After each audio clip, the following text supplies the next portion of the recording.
देख रहे हैं इकॉनमी टुडे, और इकॉनमी टुडे यानी आपकी ज़िंदगी से जुड़े आर्थिक मुद्दों की पड़ताल करता हमारा नया कार्यक्रम, सीधे आपसे भी जुड़ते हुए। आज का मुद्दा है मोटर व्हीकल एक्ट, यानी जो नया अधिनियम, नया कानून आ रहा है, जो वाहन चलाए जाते हैं सड़कों पर उनको रेगुलेट करने के लिए। इस पूरी मुहिम से या इस पूरे कानून से जुड़ा कोई भी सवाल आपके जहन में है, हैशटैग इकॉनमी टुडे का इस्तेमाल कीजिए, ट्विटर पर अपना सवाल भेज सकते हैं। साथ ही साथ economytoday.ddnews@gmail.com का इस्तेमाल कीजिए अगर आप जीमेल के जरिए सवाल पूछना चाहते हैं। के भट्टाचार्य साहब मौजूद हैं जो कि एडिटोरियल डायरेक्टर हैं बिजनेस स्टैंडर्ड में, आपके सवालों का जवाब देंगे। बहुत बहुत शुक्रिया सर वक्त निकालने के लिए। तो चलिए मोटर व्हीकल एक्ट पर यह खास इकॉनमी टुडे की शुरुआत करते हैं।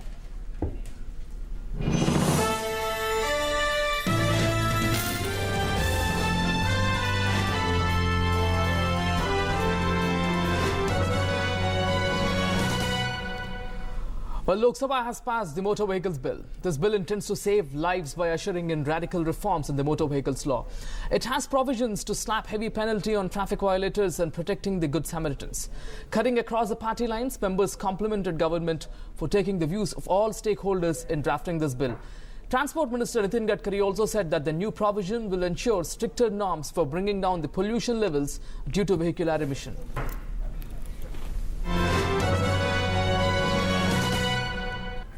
Think twice before breaking any traffic rules. The Lok Sabha has approved a bill for radical reforms in transport sector that will usher in multi-fold hike in fine for traffic violations, compensation of 5 lakh rupees for grave injuries, and check bogus licenses and vehicle theft. The bill proposes hefty penalties for various traffic offences, 3-year jail term for parents of minors caught driving and causing fatal accidents, and a 10-fold increase in compensation for families of accident victims, among other things. The bill caps the maximum liability for third-party insurance in the case of motor accident at 10 lakh rupees in case of death and 5 lakh rupees in case of grievous injury. दुर्घटनाग्रस्त पीड़ितों को जल्दी सहायता, ये भी इसमें है। पूरी तरह से आईटी का उपयोग 100% पब्लिक ट्रांसपोर्ट को बढ़ावा देने की बात इसमें है, और नेशनल रोड सेफ्टी बोर्ड का हम लोग गठन कर रहे हैं। The bill defines taxi aggregators, guidelines for which will be determined by the central government. The bill also provides for recall of vehicles in case of defects and increase of penalties for various offences under the 1988 Act. The bill focuses on e-governance. This includes enabling online learning licenses, increasing validity period for driving licenses, doing away with the requirement of educational qualifications for licenses. The motor vehicle bill will play an important role in transforming the roads and transportation sector, but will also be a boon for common man as far as road safety is concerned. Bureau Report, DD News, New Delhi. और इस bill का मसौदा पेश करते वक्त जो transport minister उन्होंने ये कहा कि हमारे लिए ज़िंदगी को बचाना बहुत इंपॉर्टेंट है, और शायद रोड बनाने से ज़्यादा इंपॉर्टेंट है ज़िंदगियां बचाना, क्योंकि अगर इस वक्त भी बात करें तो on an average her minute में पूरे देश में कहीं न कहीं एक एक्सीडेंट हो रहा है, और कई सारे एक्सीडेंट फेटल भी होते हैं, मौत हो जाती है। और इसलिए ये जो स्ट्रिंजेंट कानून हैं बनाए गए हैं, अगर आप नियमों को तोड़ते हैं तो बहुत ही हैवी पेनल्टी लगाई जा सकती है। हालांकि ये अभी केवल लोकसभा से पारित हुआ है, राज्यसभा में आज ये रखा जाना है। भट्टाचार्य जी, एक बार फिर से स्वागत है। ज़रूरत थी इसकी, इस बात की, और जो फोकस है उस पर तो शायद सभी लोग सपोर्ट कर रहे हैं इंटेंट को। ज़रूर। ये अमेंडमेंट बिल है। ये 1988 में ये ओरिजिनल बिल आई थी, उसको अमेंडमेंट किया गया है, और मुझे लगता है कि इस अमेंडमेंट में 2-3 चीज़ हैं जो आपके रिपोर्टर ने, आपने भी कहा। एक तो है कि जो ऑफेंसेस जो हैं उनकी जो पेनल्टी जो है वो बढ़ गई हैं, पर मैं ज़रा I will go beyond it. अगर आप आंकड़े देखें तो देश में 77% जो एक्सीडेंट होती हैं, फेटल डेथ जिससे कॉज होती हैं, उसमें ड्राइवर की गलती मानी जाती है, और उसमें से 48% होती है ओवर स्पीडिंग के जरिए।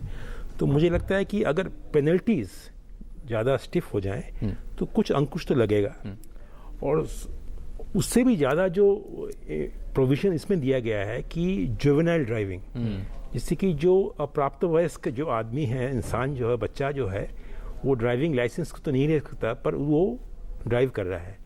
अब जो उसके जो अभिभावक जो हैं उनकी उत्तरदायित्व बढ़ गई है कि अगर मान लीजिए कि जुवेनाइल और अभिभावक को ये प्रमाण करना पड़ेगा कि जुवेनाइल ने जो एक अप्राप्तवयस्क ड्राइवर ने वो जो अभिभावक की अनुमति बिना ही चली है, तो अब क्या होता है कि वो कहते हैं कि भाई गार्डियन को मालूम नहीं था, तो गार्डियन छुट जाते हैं। पर इसमें जो रिस्पॉन्सिबिलिटी जो है वो टोटल है।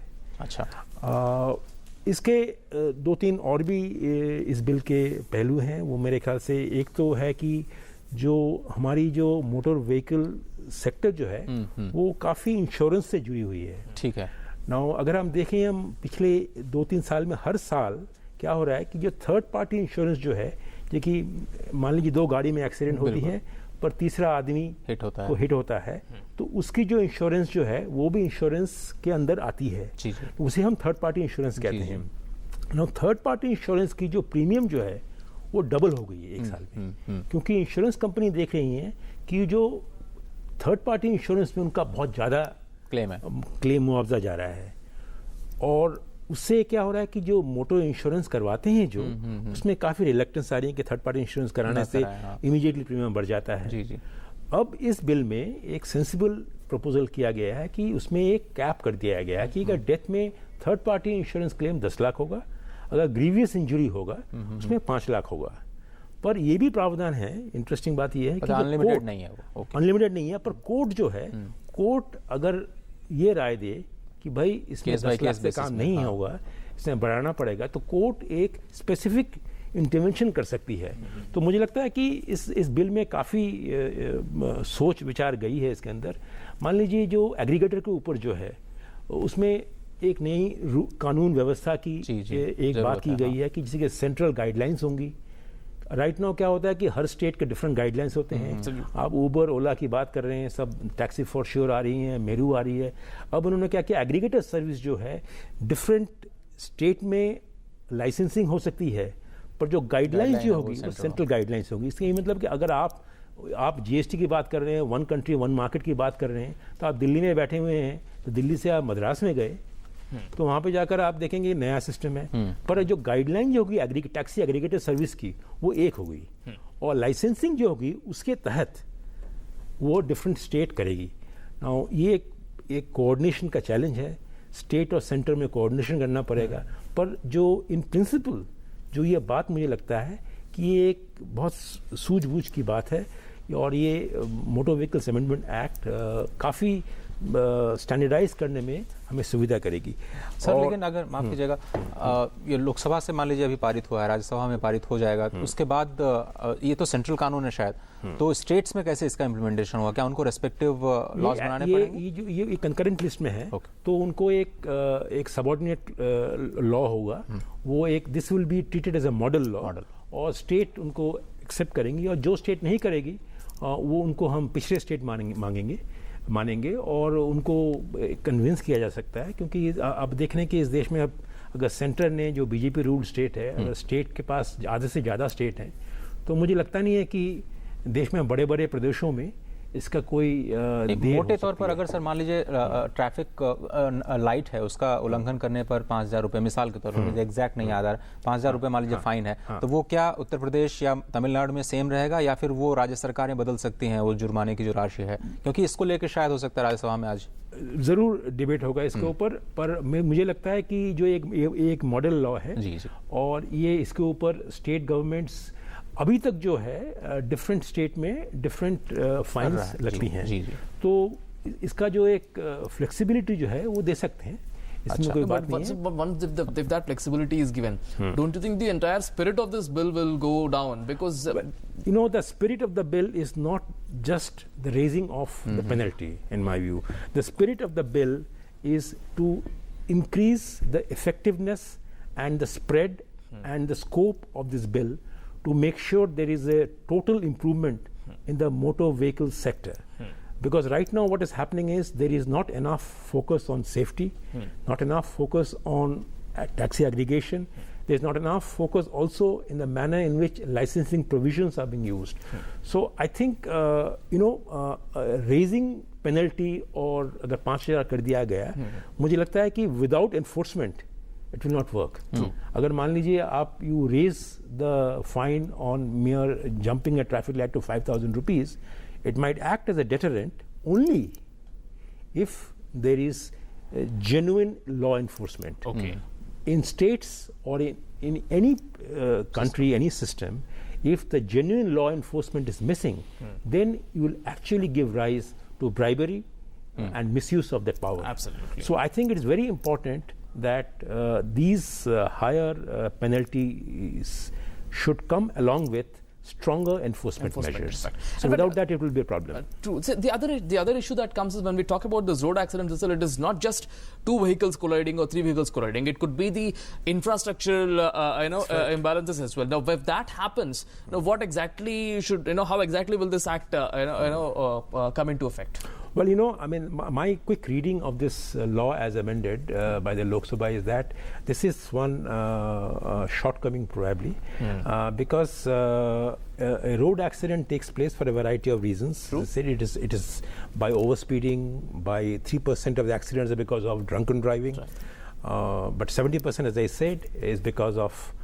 driver's fault, which means the rest of the accidents are taking place for a variety of other reasons, and one of them is, of course, the flawed road designs. Absolutely. And unfortunately, this bill does not address that road design issue, road engineering issue, because our roads are constructed without keeping in mind, for example, the road barriers that are created, the road speed breakers that are created, they are not necessarily conducive to easy flow of traffic. So therefore, I think this bill, the road design was not part of the remit of this bill. So probably a new law, existing laws may have to be amended to make sure that the roads are constructed in a manner that they don't contribute to road accidents. But then somewhere I was reading, in fact, that the contractors would be held accountable. I mean, am I right? I mean, correct me if I'm wrong. Somewhere I was reading with respect to this bill itself. I think my memories, if my memory serves me right, I have not seen this provision in this bill. Okay. There is an issue about the road design here. Road design. And also,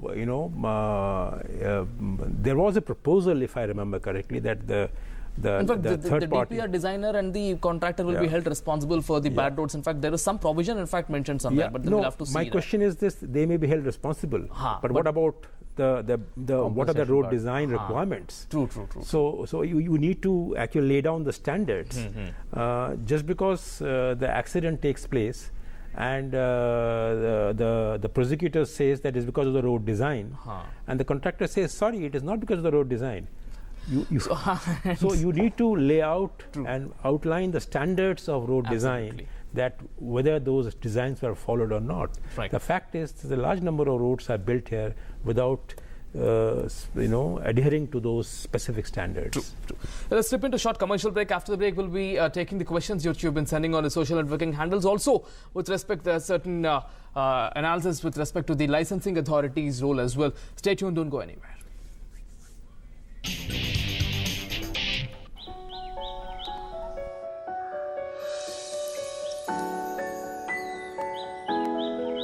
Losing a lot on transaction fees? Become a member of the BSE and pay 99% less. BSE, experience the new. Sensex is sensational. Is the darling of everyone. I am Vallabh Bhansali. I've been associated with the BSE since 1981. Come, feel the financial pulse of the nation. S&P BSE Sensex, India's index, the world tracks. To benchmark against Sensex is to benchmark against 30 best Indian companies. I am Dinesh Thakkar. I am associated with BSE since 1987. Come, feel the financial pulse of the nation. S&P BSE Sensex, India's index, the world tracks.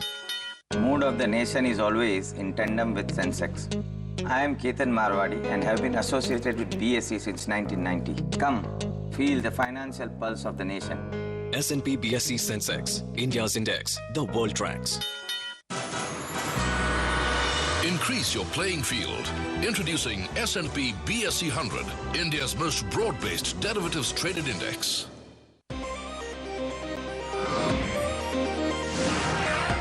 India's fastest currency derivatives exchange is here. BSE CDX, powered by Bolt Plus. Welcome back to Economy Today. We are discussing about the Motor Vehicle Amendments Act that's been passed in Lok Sabha. You've been sending certain questions on our social networking handles. Without any delay, let's take those questions. Mr. Bhattacharya will answer those questions. Let's have a look at the first question which we received on social networking handle Gmail. It's in Hindi. क्या सिर्फ जुर्माना बढ़ा देने से सड़क दुर्घटनाएं कम हो जाएंगी? जैसा कि आपने कहा, केवल एक डेटरेंट का काम करेगा। ये तो डेटरेंट का काम तभी करेगा जब इसके साथ एनफोर्समेंट भी रहेगा। अगर कोई ड्राइवर या इंसान देखे कि 5,000 रुपये जुर्माना है अगर ट्रैफिक लाइट उल्लंघन करने से, तो मुझे लगता है डर तो होगा उसे, 5,000 रुपये देने पड़ेंगे। पर उसके साथ साथ अगर जो कानून व्यवस्था जो है, जो लॉ इन्फोर्समेंट एजेंसीज जो हैं, वो अगर जरा नरमी दिखाए या नेगोशिएशन करने के लिए आ जाए, ब्राइबरी का स्कोप रहे, तो शायद आईटी के इस्तेमाल की बात इसीलिए कर रहे हैं कि कंप्लीट गवर्नेंस पे जाएंगे और गवर्नेंस में होगा, इस तरह की जो दिक्कतें हैं वो ना हो। अगले सवाल की तरफ बढ़ते हैं। आइए देखते हैं जीमेल के जरिए या फिर ट्विटर के जरिए कौन सा सवाल हम तक पहुंचा है। और ध्यान रहे, आपका जो सवाल है #Economy Today का इस्तेमाल करते हुए आज आप कर सकते हैं, मोटर व्हीकल एक्ट से जुड़े हो। अगला सवाल Saumya Pandey, how has e-governance be utilised in the new MVA act? Mr. Bhattacharya. Well, you know, everything has been done through the digital interface. I mean, whether you are going to apply for a driving license or whether you want to pay your fines, whether you want... this has always already been there, No, right? I don't think paying of the fine has been not through this thing. In fact Singapore में तो अगर online करते हैं तो आपको rebate भी है। Exactly. और लाइन में खड़े होकर करेंगे तो आपको ज़्यादा देना पड़ेगा। It's like buying Delhi Metro card on your pay e-card, you know.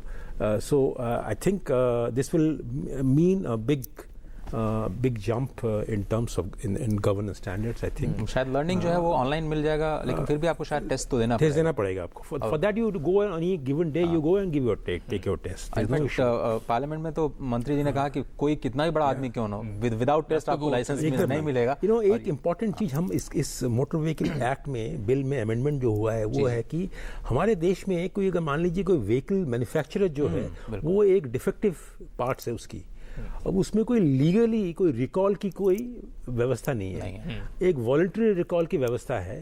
तो बहुत से ऐसे जो व्हीकल, विदेशों में क्या होता है कि अगर मान लीजिए एक व्हीकल निर्माता देखता है कि इस जैसे टकाटा जो एयर बैग्स हैं वो खराब हैं, तो उसको इमीडिएटली वो रिकॉल करती है, और रिकॉल का मतलब ये है legally he is compelled to pay for the compensation. तो इसमें होगा, इस बिल में फर्स्ट टाइम रिकॉल को डिफाइन किया गया है और डिफेक्टिव इंस्ट्रूमेंट के रिप्लेसमेंट और कॉम्पेंसेशन का प्रावधान किया गया है। तो मुझे लगता है कि ये एक रिकॉल का प्रोविजन और कॉम्पेंसेशन का प्रोविजन जो है ये इस बिल का एक ऐसा एक एस्पेक्ट है।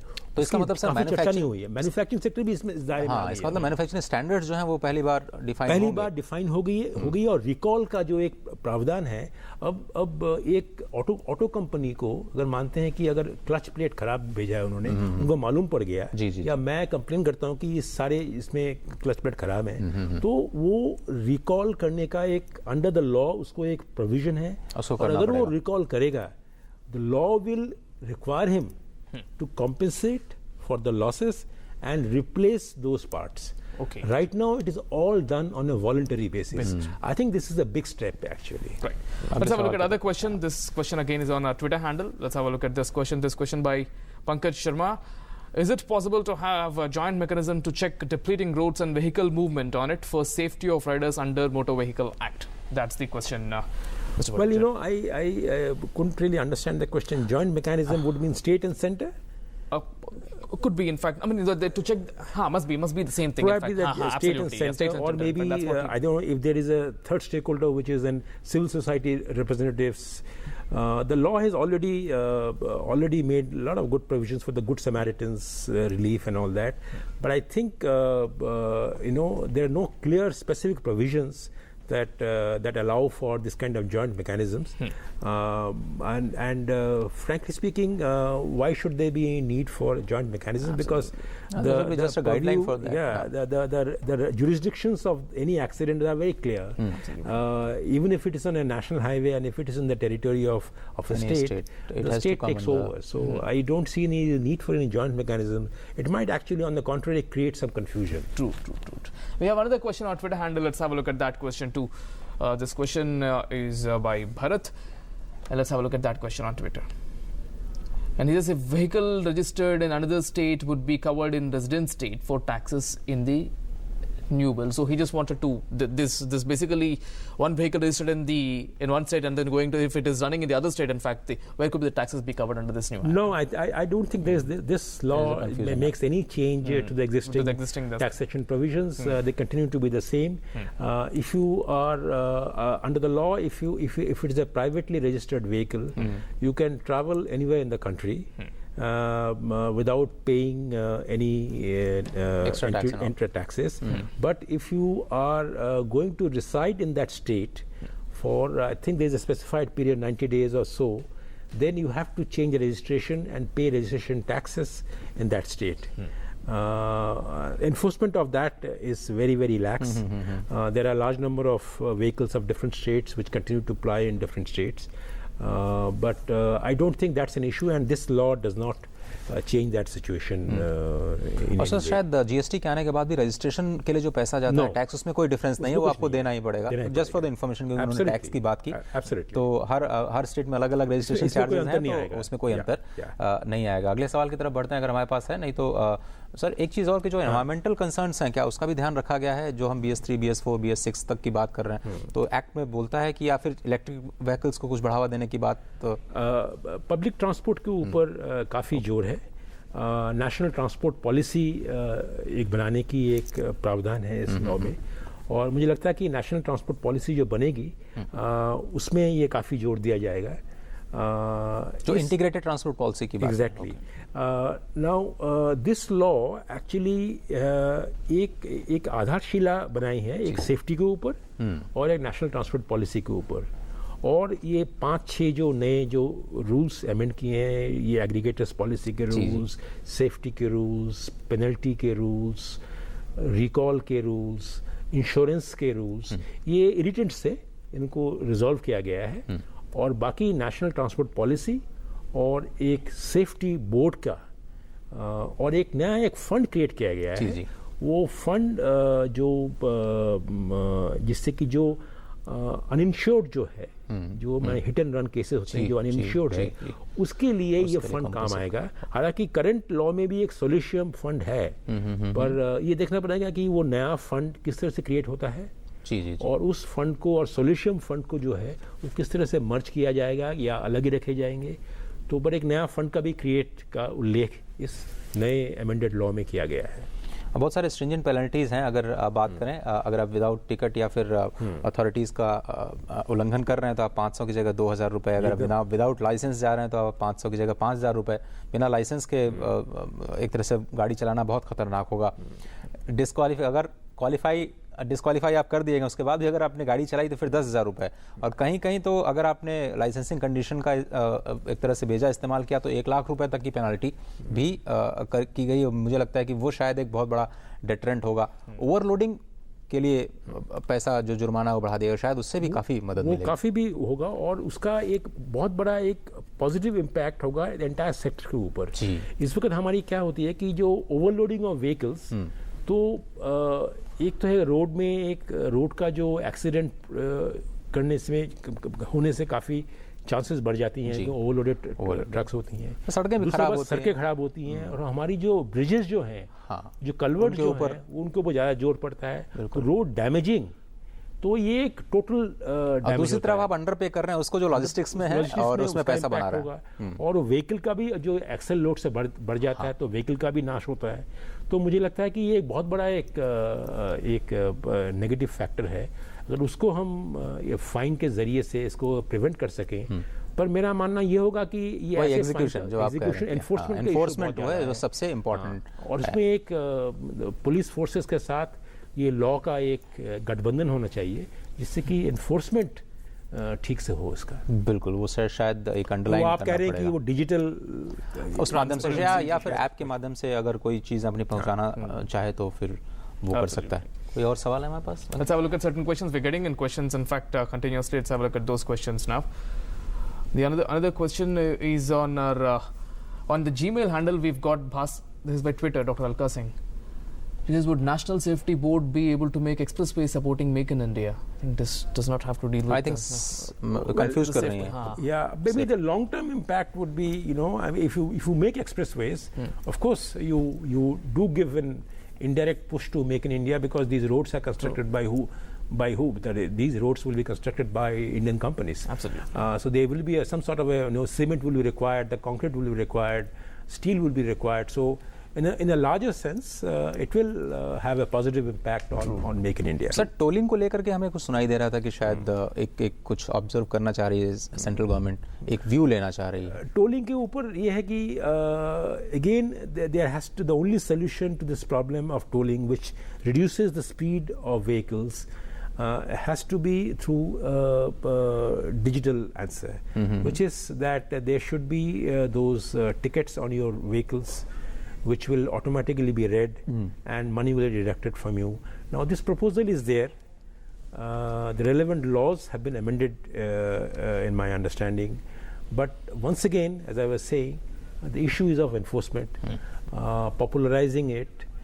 The banking system has to come forward and sell those tags, e-tags जिसे कहते हैं हम, जिससे कि लोग उसको इस्तेमाल करें, और इससे काफ़ी सुविधाएं होंगी। मान लीजिए रात के टाइम में जो ट्रकें जाती हैं, उसके लिए लोग रहते हैं उसमें, टोल बूथ में रहते हैं। एक ट्रक के लिए एवरेज 4 इंसान का इन्वॉल्वमेंट होता है। Now it is a wastage of time, resources and risk. कितने ऐसे इंसिडेंट्स आते हैं जिसमें कि लोगों का अटैक हो गया, कैश ले लिया गया है। तो मेरे ख्याल से if it is done through an e tag system, उसका प्रमोशन बहुत इंपॉर्टेंट है इसमें। पटेल जी, बहुत बहुत शुक्रिया वक्त देने के लिए और हमारे जो दर्शक हैं उनके सवाल लेने के लिए इस कार्यक्रम में। तो बड़ी बात यही निकल करके आई है कि जो भी प्रावधान किए गए हैं इस नए अधिनियम में, जो संशोधन अधिनियम पारित हुआ है राज्यसभा में, आज उस पर चर्चा की जाएगी। काफ़ी इंपॉर्टेंट है सेफ्टी के लिहाज से और एक डिटरेंट का काम ज़रूर करेगा। तो हर मिनट में कम से कम जो एक दुर्घटना जो है औसत 2020 तक कम से कम अगर हम इसको आधे पे ले जाएं तो एक बड़ा लक्ष्य जो है हमने बनाया है उसमें एक बड़ा कदम साबित हो सकता है। फिलहाल आज के इकोनॉमी टुडे में सिर्फ इतना ही। नमस्कार।